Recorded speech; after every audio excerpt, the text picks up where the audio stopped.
मनुष्य के आने का आधार है पढ़ाई। इस पढ़ाई से ही हम बेहतर बुद्धि से बन सकते हैं।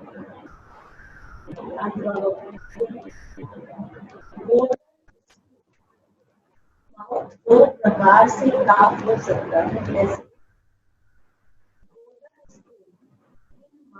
दो प्रकार से प्राप्त हो सकता है।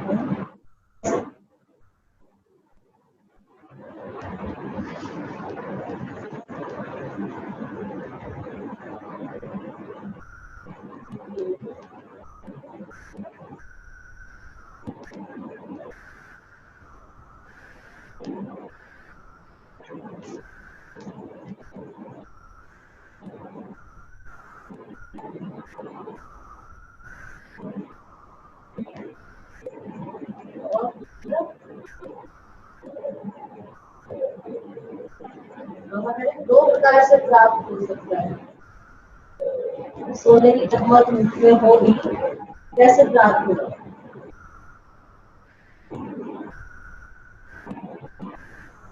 कान खोल कर।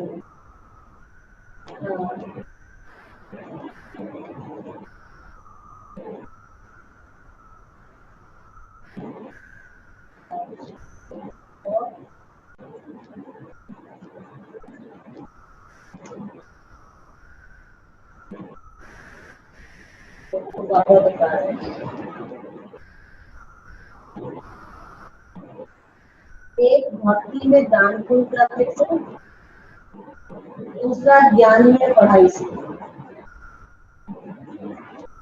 भक्ति में दान पुण्य करते हैं तो राजा या साहूकार के पास जन्म लेते हैं, लेकिन वह हो गया हल्का। तुम ज्ञान में पढ़ाई से गोल्डन स्पून की माउथ पाते हो, ये बेहद की बात है। भक्ति में पढ़ाई से राजा ही नहीं मिलेगी। यहाँ जो इतना अच्छे से पढ़ता है, भक्ति में भी दान पुण्य करते हैं, अच्छा घर में जन्म मिल जाएगा, राजा के घर में जन्म मिल जाएगा। अच्छा किसी राजा के घर में रहेंगे तो जरूर है कि भाई सोने की चम्मच से खाएंगे, सोने के बर्तन होंगे। छोटे मोटे आज थोड़ा साहूकार भी हो तो चांदी के बर्तन तो उनके घर में भी प्राप्त होते हैं। ये तो उससे ऊपर की प्राप्ति है। और बाबा कहते लेकिन ये हद की बात। लेकिन अगर हम बाबा की पढ़ाई को पढ़कर अपने जीवन में धारण करते हैं तो वहां तो हमको दुनिया ही सोने की मिलेगी, सोने के महल मिलेंगे। ओम शांति।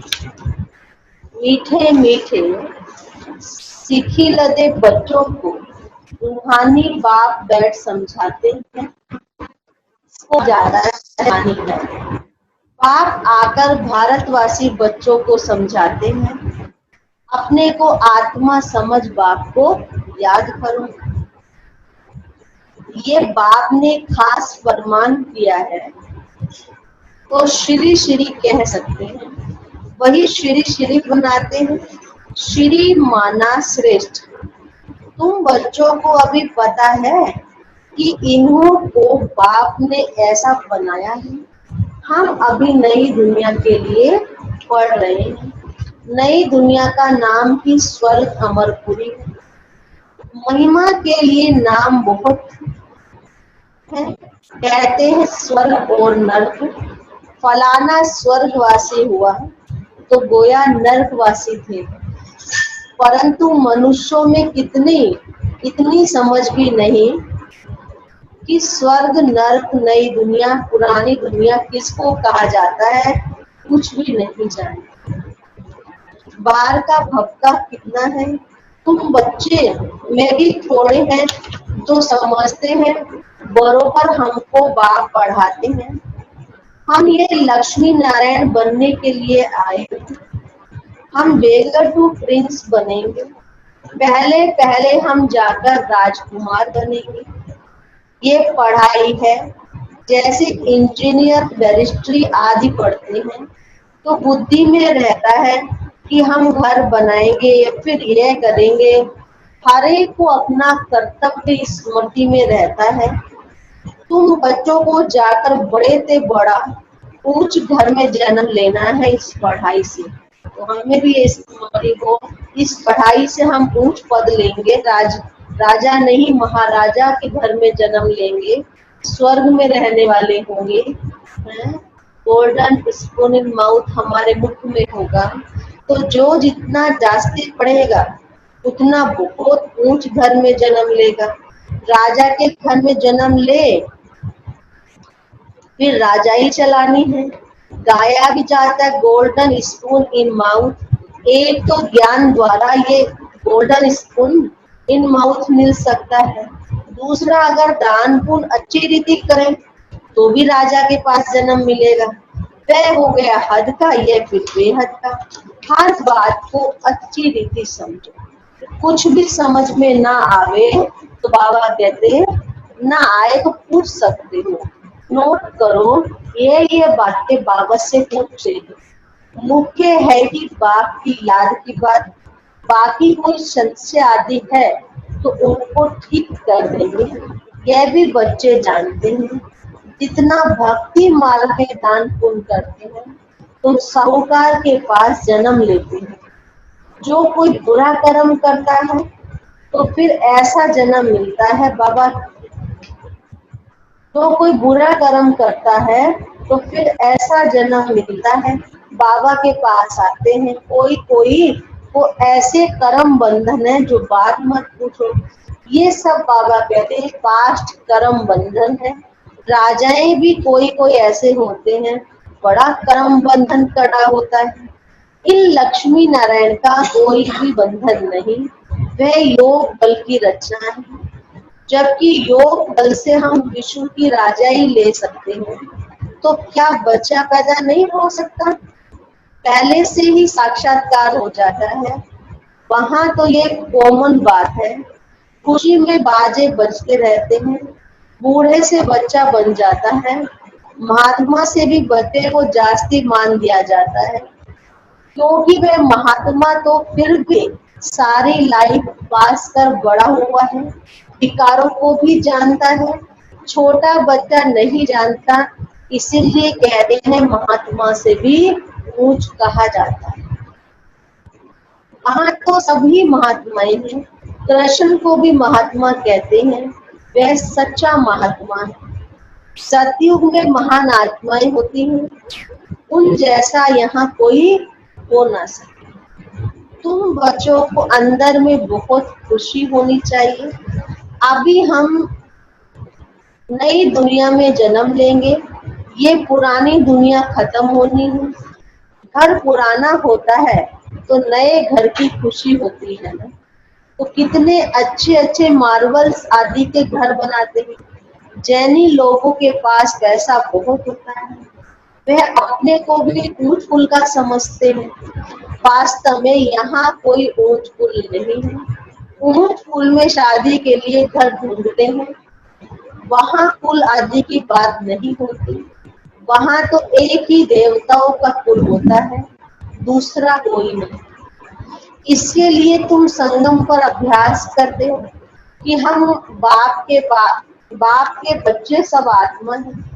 आत्मा फर्स्ट है, पीछे शरीर है।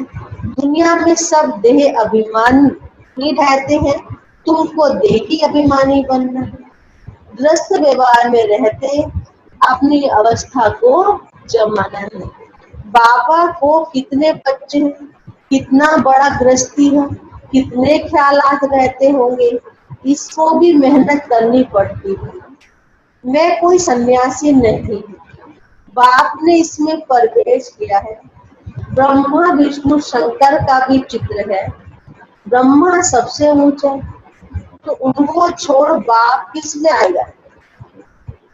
ब्रह्मा कोई नया पैदा नहीं होता है, देखते हो ना इसको कैसे अडॉप्ट करता हूँ। तुम कैसे ब्राह्मण बनते हो, इन बातों को तुम ही जानो और न जाने कोई। कहते हैं यह तो जोहरी था, इनको तुम ब्रह्मा कहते हो। उनको क्या पता इतने ब्राह्मण ब्राह्मणियां कैसे पैदा होते होंगे। एक एक बात में कितना समझाना पड़ता है। यह बहुत दुनिया बात है। ये ब्रह्मा व्यक्त बापित अव्यक्त हो, ये पवित्र बन अव्यक्त हो जाता है। ये कहते हैं मैं इस समय पवित्र नहीं हूँ, ऐसा पवित्र बन रहा हूँ।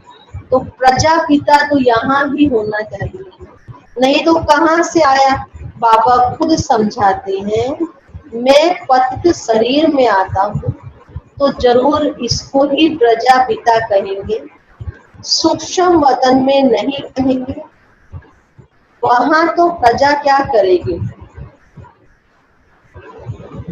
वहां तो सब पवित्र होते हैं। जैसे यह भी पुरुषार्थ करता, वैसे भी तुम भी इंडिपेंडेंट पवित्र बन जाते हो, विश्व का मालिक बन जाते हो। स्वर्ग अलग है और नर्क अलग है। अभी तो कितने टुकड़े टुकड़े हो गए हैं। 5000 वर्ष की बात है, जबकि इसका राज्य था। वह लोग फिर लाखों वर्ष कह देते हैं। ये बातें समझेंगे भी वही जिन्होंने कल्प पहले समझा होगा। और आप सब कौन सी वाली आत्मा हो।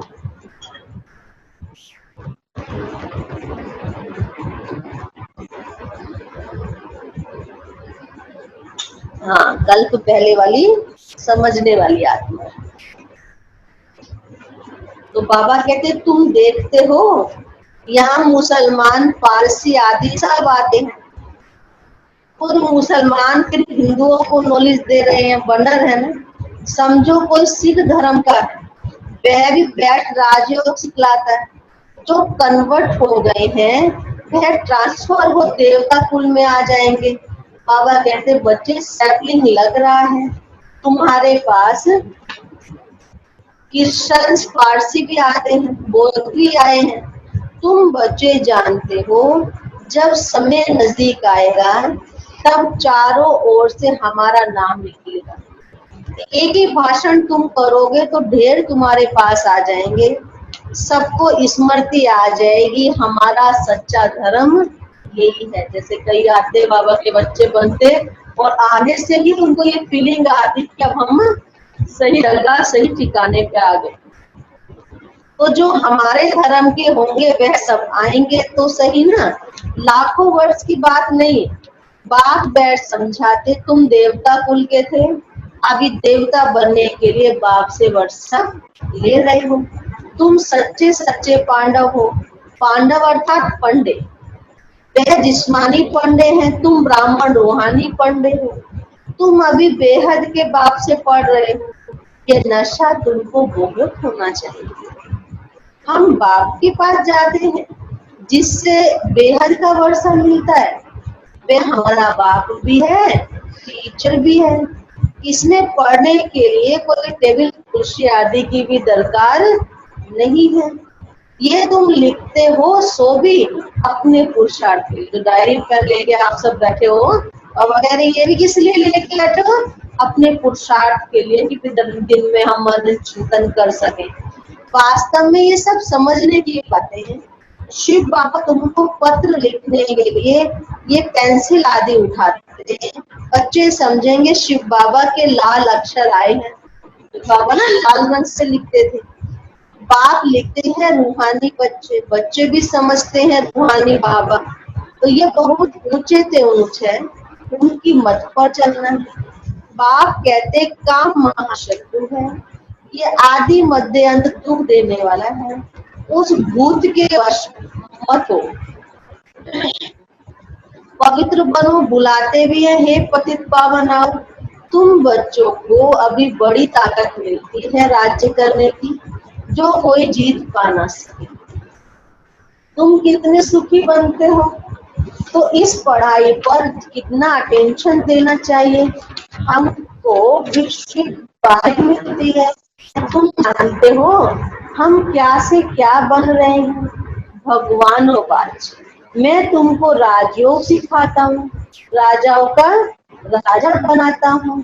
भगवान किसको कहा जाता, ये किसको भी पता नहीं है। आत्मा पुकारती है, ओ बाबा तुम मालूम होना चाहिए ना, वह कब और कैसे आएगा। मनुष्य ही तो ड्रामा के आदि मध्य अंत ड्यूरेशन आदि को जानते हैं। जानने से तुम देवता बन जाते हो। ज्ञान है ही सतगति के लिए। इस समय कलयुग का अंत है, सब दुर्गति में है। सतयुग में होती है सदगति। अभी तुम जानते हो बाबा आए हुए हैं सर्व की सदगति करने, सबको जगाने आए हैं। कोई कब्र थोड़ी है, परंतु घोर अंधेरे में पड़े हैं ना, तो घोर अंधेरे ही कब्र है। और बाबा कभी कभी कहते देह अभिमान की कब्र है, इस कब्र से निकालते हैं तो आत्मा बचती है, तो उसको जगाने आते हैं। जो बच्चे घोर नींद से जाग जाते हैं उनके अंदर बहुत खुशी होती है। हम शिव बाबा के बच्चे हैं, कोई किस्म का फिक्र ही नहीं है। बाप हमको विश्व का मालिक बनाते, रोने का तो नाम ही नहीं है। ये रोने की दुनिया है और वह दूसरी दुनिया कैसी है? बाबा कहते हैं हर्षित रहने की दुनिया है। कभी देखा कोई देवी देवता रो रहा है? क्योंकि बाबा संगम युग पे हमें हंसना सिखा देते हैं, खुश रहना सिखा देते हैं। उन्हों के लिए चित्र देखो जैसे कैसे हंसमुख बनाते हैं। फीचर्स यहाँ से वह फीचर्स यहाँ निकलना सत्युग में होंगे, तो यहाँ कैसे निकले? बुद्धि से समझते हैं, इन जैसे फीचर्स दिखने में आते हैं। जैसे गुजरात ना जब साक्षात्कार हुआ तो दादी तो छोटे ही थे, तो दादी को पूछा, दादी उसने पूछा कि आपको क्या दिखा? तो कई चीजें दिखाई, दादी मना करती रही। फिर कृष्ण का चित्र उन्होंने दिखाया, तो कहती कुछ कुछ ऐसा था, वरना जो वहां जैसा था वैसा नहीं था, तो बहुत अंतर है। तो इन जैसे फीचर्स देखने में आते हैं। तो मीठे मीठे बच्चों को स्मृति आई है कि भविष्य में अमरपुरी के हम कृष्ण बनेंगे। इस मृत्यु लोक को, इस भंबोर को आग लगनी है। दिल बार में एक दो को मारते कैसे हैं, किसको हम मारते हैं ये पता ही नहीं पड़ता है। बाबा कहते हैं हाहाकार के बाद जय जयकार होनी है, तुम्हारी विजय, बाकी सब विनाश हो जाएगा। रुद्र की माला में पिरोकर विष्णु की माला में पिरोए जाएंगे। अभी तुम पुरुषार्थ कर रहे हो, कहाँ जाएगा पुरुषार्थ? अपने घर।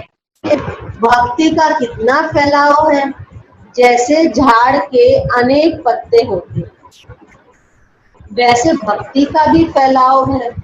बीज है ज्ञान, बीज कितना छोटा है, बीज है बाबा, और इस झाड़ की स्थापना पालना विनाश कैसे होता है। अब चले जाओ कलम वृक्ष के ऊपर, छोटे से बीज से कितना बड़ा कलम वृक्ष का विस्तार हुआ। कि जैसे तना दिखा दी, बीज के बाद तना निकला, जड़ें निकली हैं, उसमें संगम युग में तपस्या कर रहे हैं। उसके बाद तना क्या है, देवी देवता धर्म, जो हमारा 2500 वर्ष चला। उसके बाद शाखाएं निकली, अलग अलग धर्म की हैं। फिर उसके बाद और ऊपर चले जाओ, कलयुग में और अन्मत्पन समाज हो गए। जब झाड़ जड़ जड़ीभूत होने वाला होता है, तब शिव बाबा आकर उस धर्म की, देवी देवता धर्म की फिर से कलम लगाते हैं। और कलम से पहले पतझड़ का समय आता है, तो सारे पत्ते झड़ जाते हैं, साथ ही नए वृक्ष की कलम लगाते हैं। तो बाबा अब कलम लगा रहे संगम में, जिसमें स्थापना, पालना, विनाश, तीनों ही क्लियर हो जाते हैं। तो बाबा कहते हैं तुम जानते हो ये वैरायटी धर्मों का उल्टा है। जितने भी बीज है जमीन में लगाए जाते हैं, और इस वृक्ष का जो बीज है वो परम धाम में है। तो दुनिया में एक भी नहीं जानता। अब बच्चों को तो बहुत मेहनत करनी है, बाप को याद करने की, तो विक्रम विनाश होंगे। वे गीता सुनाने वाले कहते हैं मन मनावो, सब धर्म देह के धर्म छोड़ अपने को आत्मा समझ, बाप को याद करो। मनुष्य इसका अर्थ थोड़ी समझते हैं। वे सब भक्ति मार्ग है, ये ज्ञान मार्ग है, ये राजधानी स्थापना हो रही है। फिर एक विकल्प की बाबा कहते हैं कोई विवाद नहीं। जिसने थोड़ा ज्ञान सुना तो वह प्रजा में तो आ जाएंगे। ज्ञान का विनाश बाबा कहते कभी भी नहीं होता है।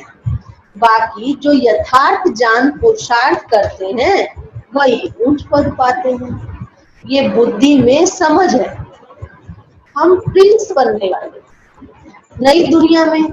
स्टूडेंट इम्तिहान पास करते हैं तो उनको कितनी खुशी होती है। जैसे आजकल गिफ्ट है ना, ये कुछ भाई बेचते हैं, क्या बेचते हैं, पढ़ते हो जिसमें क्वेश्चन आंसर होते हैं, मुरली रिवीजन, मुरलीधर है।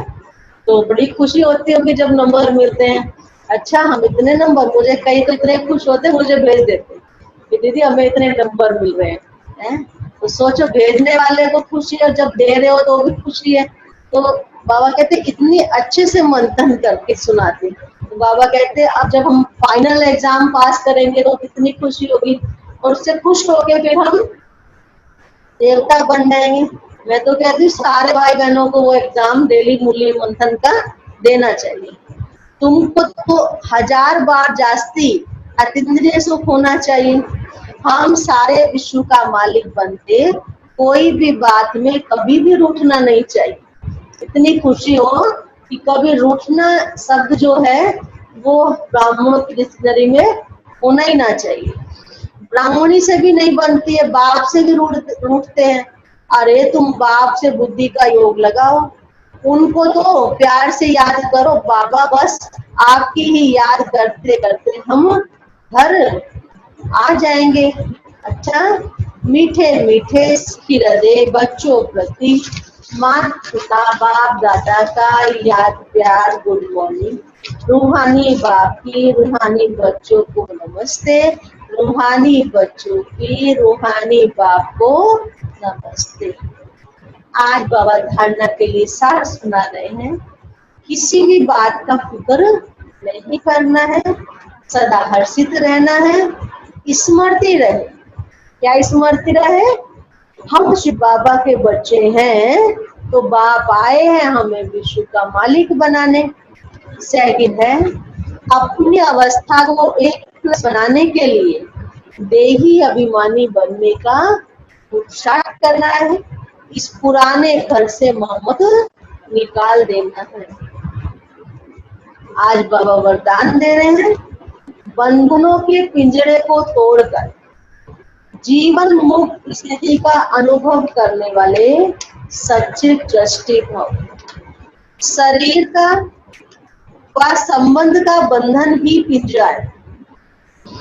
फर्ज अदाई भी निमित्त मात्र निभानी है ना। फर्ज के नाम पे पूरा ही वहां लिप्त हो जाते हैं।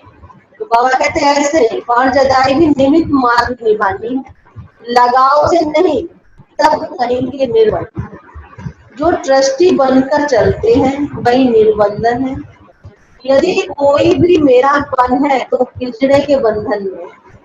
अभी पिंजड़े की मैना से फरिश्ता बन गए ना, इसीलिए कहाँ जरा भी बंधन ना। मैना पसंद है कि फरिश्ता बनना पसंद है?